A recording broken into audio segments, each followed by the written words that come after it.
Welcome to this explainer. Today, we're unpacking the absolute marketing machinery behind a 60-year-old hair care giant.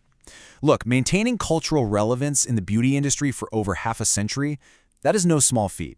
But we're looking at Hindustan Unilever's Sunsilk, a brand that didn't just survive changing trends over the decades, but actively rewrote its own rulebook to stay right on top.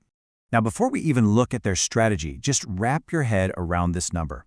We are talking about an FY26 turnover of over 1,017 crore rupees. That is a scale so unbelievably massive that this single brand now reaches roughly 1 in every 2 Indian households. Just think about that level of market penetration for a second. They entered the Indian market way back around 1962 to 1964, originally selling things like hairspray of all things, and they've grown into this absolute behemoth that consistently outpaces the broader hair care category. But how exactly do you keep a legacy brand growing that fast? Well, here's our roadmap to reverse engineer their playbook. We're going to quickly cover their scale and dominance, their targeting strategy, mastering the mix, their unmatched reach, winning over Gen Z, and finally, their future outlook.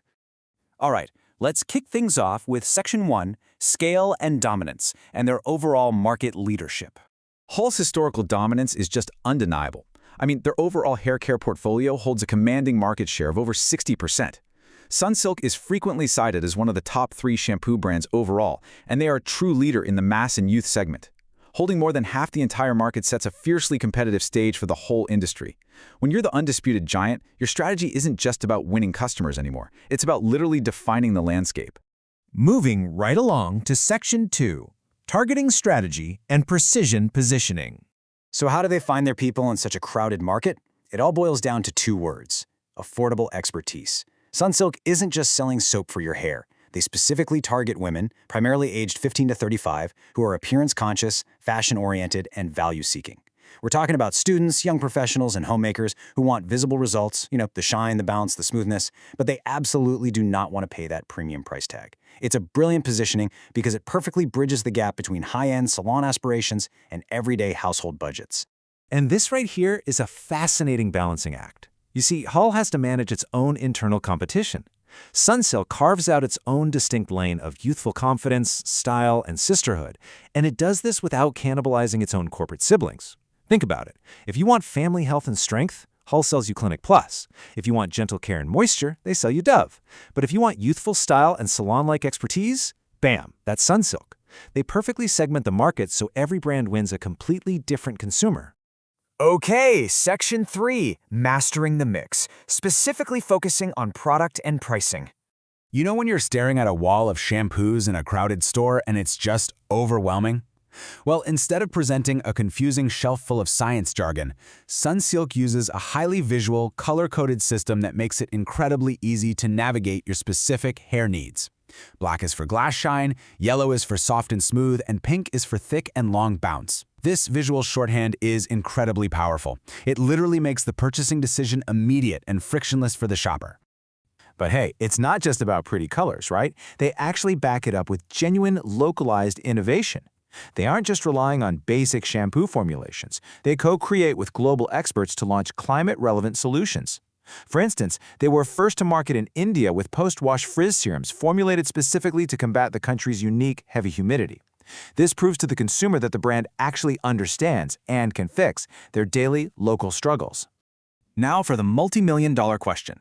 How on earth do you sell this salon-quality, expert co-created hair care to the absolute masses?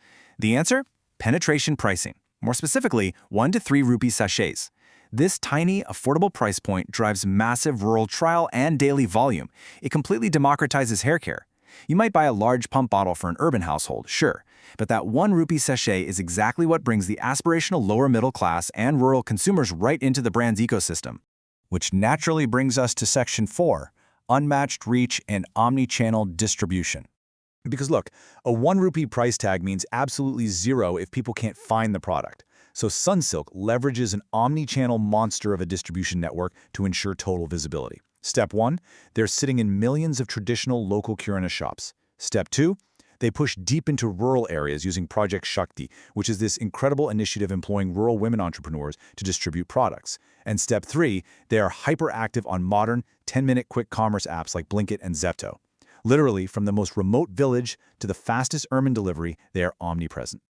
All right, Section 5, winning over Gen Z through the digital pivot. So how does a brand born in the 1960s stay culturally relevant today? They executed a massive digital pivot.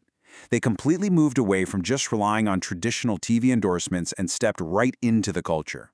I mean, they launched full-on metaverse experiences like Sunsilk City on Roblox.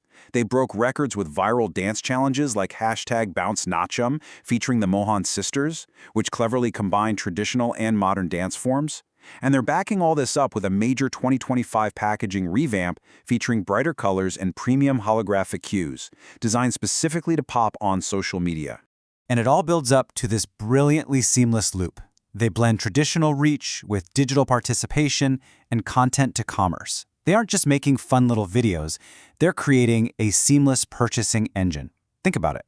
You see the dance challenge on your phone, you feel connected to the sisterhood and the style of the brand, and with literally one click, that shampoo is at your door in 10 minutes via quick commerce.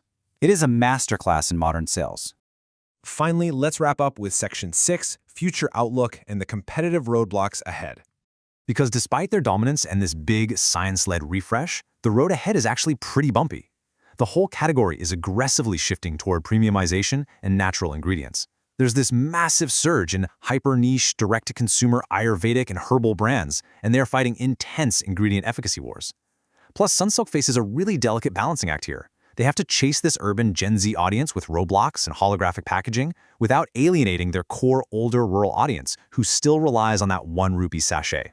So, I want to leave you with this final thought. As consumers increasingly demand highly specialized, natural, premium products, can the traditional sachet and scale playbook keep a legacy brand like Sunsilk on the throne? They've definitely proven they can reinvent themselves over 60 years, pivoting all the way from hairspray to metaverse dance challenges. But the beauty industry is evolving faster than ever before. It's going to be absolutely fascinating to watch how this giant navigates the next decade of hair care. Thank you so much for joining me on this explainer, and remember to keep questioning the strategies behind the brands you interact with every single day.